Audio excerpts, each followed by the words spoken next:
In the fading light of a dying empire, the distant thunder of marching feet echoed across the once invincible frontiers of Rome. What began as the rhythmic pulse of conquest had transformed into an unrelenting storm of endless war, devouring societies from within and without. Across the vast expanse of the Western Roman Empire in the 4th and 5th centuries, the air carried the metallic tang of blood and the acrid smoke of burning villages, as borders that had stood for centuries began to fray under constant pressure. No single battle marked the end. Instead, a slow, grinding attrition wore down the very foundations of civilization. The collapse did not announce itself with fanfare or sudden catastrophe. It crept forward through decades of conflict, where the machinery of war consumed resources, lives, and hope itself. Viewers today can almost feel the weight of those iron helmets pressing down on weary soldiers, the creak of strained supply wagons, and the uneasy silence that followed each hard-won skirmish, hinting that victory itself had become illusion.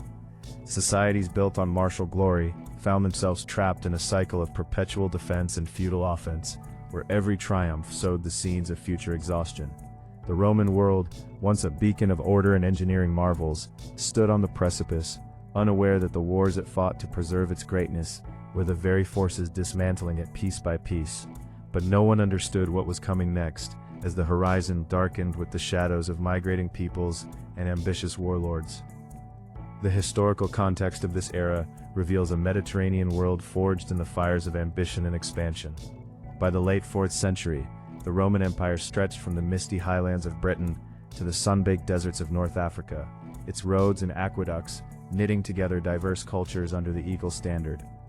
Yet this vast dominion demanded constant vigilance. Barbarian tribes along the Rhine and Danube, pressured by their own migrations and conflicts further east, pressed against the limes, the fortified borders that symbolized Roman might. The air and frontier forts hummed with the tension of scouts reporting movements, while in the imperial courts of Milan or Ravenna, emperors balanced fragile alliances with gold subsidies and military commands granted to former enemies. Daily life before the full descent into chaos painted a picture of deceptive stability. Farmers in the Italian countryside tended olive groves and wheat fields under the watchful eyes of local landowners, their routines punctuated by the distant calls of legion trumpets, signaling yet another levy of recruits. In bustling cities like Rome or Trier, merchants haggled in forums scented with spices from the east, while children played amid marble statues that commemorated victories long past. Families gathered for meals of bread, wine, and salted fish, sharing stories of ancestral triumphs, oblivious to how the empire's lifeblood, its manpower and treasury, was being steadily drained by conflicts that never truly ended. The sensory rhythm of this world was one of ordered bustle, the clatter of sandals on paved streets, a lowing of oxen pulling carts laden with grain for distant armies, and the occasional murmur of discontent among those taxed heavily to fund endless campaigns. Early invisible warning signs emerged like cracks in a grand edifice, subtle at first, but widening with each passing decade. Economic strain manifested in debased coinage, where silver denarii lost their purity, eroding trust in the very currency that fueled trade and soldier pay. In rural provinces, fields lay fallow as young men were conscripted into legions that rarely returned intact, leaving behind widows and aging parents to struggle with harvests diminished by neglected irrigation. The silence in abandoned villas spoke volumes, their frescoes of pastoral idylls now gathering dust. Intellectuals and administrators whispered of declining birth rates and the reliance on barbarian foederati, allied tribes serving as mercenaries, whose loyalty proved increasingly conditional. Yet these warnings went largely unheeded amid the pomp of imperial processions and victories celebrated in hastily erected arches. The collapse did not begin with chaos. It began quietly in the administrative offices where scrolls recorded mounting debts and depleted granaries, and in the minds of generals who saw endless frontiers as opportunities for personal glory rather than existential threats. Rising tension built as internal power struggles compounded external pressures. Civil wars between rival claimants to the throne diverted legions from the borders, allowing Gothic and Vandal incursions to penetrate deeper into Roman territory. The Danube frontier, once a bulwark, became a porous gateway through which waves of displaced people sought refuge or plunder, their movements driven by the Hunnic storms from the Eurasian steppes. In the imperial palaces, advisors debated strategies late into the night, their voices echoing off marble walls as decisions were made that prioritized short-term survival over long-term stability. Key decisions and mistakes amplified the instability, turning manageable pressures into systemic failure. Emperors like Valens gambled on integrating large groups of Visigoths as allies, only for misunderstandings and exploitation to ignite rebellion. The Battle of Adrianople in 378 AD, where a Roman army was annihilated, served as a brutal punctuation mark, yet the empire responded with more treaties, more bribes, more fragmentation of command. Resources that could have rebuilt infrastructure or bolstered agriculture were poured into military adventures across multiple fronts, from the Sassanid Persian threat in the east to Germanic tribes in the west. The air grew thick with the resentment of overburdened taxpayers, as curiales, the local elites responsible for collecting levies, fled their duties or collapsed under the weight. Daily life in frontier regions transformed.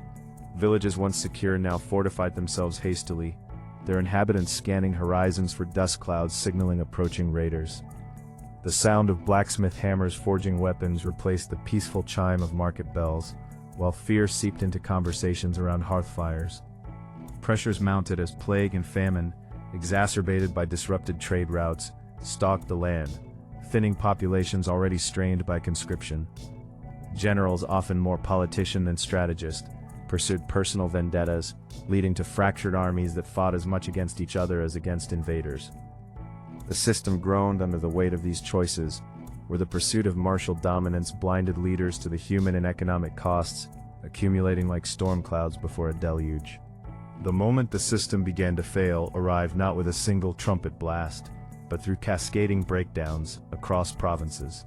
In 410 AD, the unthinkable occurred as Visigothic forces under Alaric sacked the city of Rome itself, a psychological rupture that reverberated through the empire.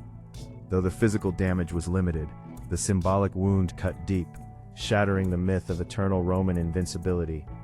Subsequent years saw provinces slipping away, Britain abandoned to its own defenses, Gaul and Hispania fragmented under successive barbarian kingdoms.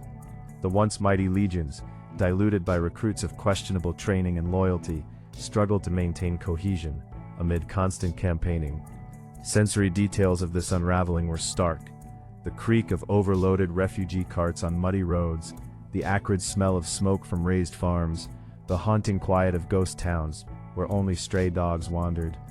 Central authority in Ravenna issued edicts that grew increasingly irrelevant as local warlords and bishops assumed de facto control. Economic collapse accelerated. Coinage became scarce, barter systems re-emerged, and grand public works fell into disrepair, their stones quarried for makeshift defenses. The relentless cycle of war had hollowed out the administrative and agricultural backbone, leaving societies vulnerable to further shocks. Human consequences unfolded in waves of social breakdown, where law and order dissolved into localized survival struggles. Families were torn apart, as men vanished into military service or slavery. Women faced predation by roaming bands, and children grew up knowing only violence and scarcity. In besieged cities, hunger drove desperate measures, with reports of unspeakable acts born from starvation. The fear was palpable, a constant undercurrent that eroded communal bonds and trust in institutions. What had been a complex, interconnected society devolved into pockets of feudal-like existence, where loyalty shifted to the strongest local protector, rather than a distant emperor. As the Western Empire fragmented, the human toll became immeasurable, etching scars into the collective memory of generations. Populations plummeted in affected regions, not solely from battle, but from the famines and diseases that followed disrupted supply lines and ruined farmlands. The once vibrant cultural life, libraries, theaters, philosophical schools, faded as resources prioritized bare survival.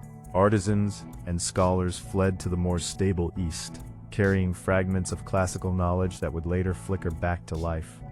Social hierarchies inverted in chaos. Slaves sometimes became masters, and patrician families found themselves begging for bread. The silence of abandoned amphitheaters contrasted sharply with the cries of displaced multitudes, seeking shelter in hills or behind improvised walls. This breakdown was not instantaneous, but a grinding process, where each year of endless war stripped away another layer of civilization's veneer, revealing the raw human struggle beneath. Yet amid the ruin, seeds of new orders took root, as barbarian leaders adopted Roman titles and laws, blending traditions in uneasy syntheses. The long-term historical impact reshaped the map of Europe, birthing medieval kingdoms from the imperial corpse and influencing the cultural landscape for centuries. The fall accelerated the transition from antiquity to the Middle Ages, where feudalism and localized power replaced centralized bureaucracy. Classical learning survived in monastic enclaves, preserved against the odds, while Roman law and engineering echoes persisted in successor states. The endless wars had not only destroyed but also transformed, scattering populations and forging new ethnic identities through migration and intermingling. Parallels echo through history, as seen in the devastating 30 Years' War that ravaged Central Europe from 1618 to 1648, where religious and dynastic conflicts spiraled into a continent-wide conflagration of attrition. Armies marched and countermarched across German lands, leaving swathes of territory depopulated by up to half in some areas through battle, plague, and famine. Villages burned repeatedly, their survivors reduced to scavenging or mercenary service in the very conflicts that destroyed their homes. The sensory horror included the constant rumble of artillery, the stench of unburied dead, and winters spent huddled in ruins. Societies that had thrived under relative stability found their economies shattered, trade routes severed, and cultural advancements halted. These examples underscore a timeless pattern. When war becomes endless, it consumes the social fabric, eroding institutions, demographics, and the will to rebuild, until rupture becomes inevitable. In the reflective shadows of these historical ruptures, one discerns the haunting fragility of human endeavors. The Roman West did not vanish overnight, but dissolved gradually, its monuments crumbling under ivy and neglect, its roads overgrown as new powers rose. The lessons linger in the quiet ruins, Hadrian's Wall standing sentinel over windswept moors, aqueducts reduced to skeletal arches casting long shadows at dusk. What societies destroy through perpetual conflict is not merely territory or wealth, but the delicate interplay of trust, innovation, and shared purpose that sustains civilization.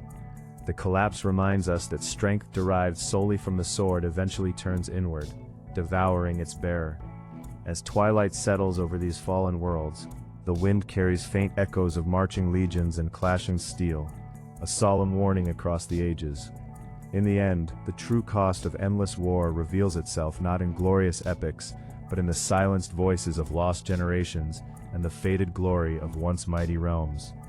The cycle persists, urging vigilance against the seductive pull of unending strife, lest future societies tread the same path into irreversible darkness. The ruins stand as mute witnesses, their stones whispering of hubris and the heavy price of forgetting that peace, however fragile, is the true foundation of enduring greatness. The enduring legacy of such collapses shapes the contours of our modern world, where echoes of those ancient conflicts inform contemporary understandings of power and resilience. From the fragmented principalities that emerged in post-Roman Europe to the political realignments following prolonged European wars, the pattern repeats.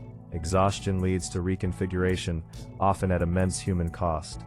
Sensory remnants persist in archaeological finds, weapons corroded by time, mass graves revealing the scale of suffering, and inscriptions lamenting lost prosperity. Yet within this haunting narrative lies a profound analytical truth. Societies that prioritize perpetual military engagement over sustainable governance invite their own dissolution. The air in those final days carried not just the smoke of pyres, but the intangible weight of disillusionment, as emperors and subjects alike confronted the limits of imperial ambition. As the last Western Roman emperor was deposed in 476 AD, few could have foreseen how the vacuum would birth the nations of Europe, but the process forged in the crucible of endless war left an indelible mark on human history. In closing, the story of societies undone by relentless warfare serves as both epitaph and cautionary tale. The once thriving forums fell silent, the legions dispersed, and a new era dawned amid the remnants. One can almost hear the final fading drum beats dissolving into the wind. leaving behind a landscape forever altered. The collapse was a process of profound transformation, where destruction paved the way, however painfully, for reinvention. Yet the human consequences, generations scarred, knowledge nearly lost, cultures irrevocably changed, demand reflection. In our own time, as tensions simmer across global frontiers, these historical specters remind us of the quiet beginnings and devastating ends that await when war knows no conclusion. The empire's fall was not inevitable in a single moment, but the culmination of choices that favored conflict over equilibrium. Its haunting echo persists, urging that civilization's greatest strength lies not in endless martial prowess, but in the wisdom to recognize when the cost outweighs any conceivable gain. The ruins endure, patient and unforgiving, guardians of a lesson carved in stone and memory,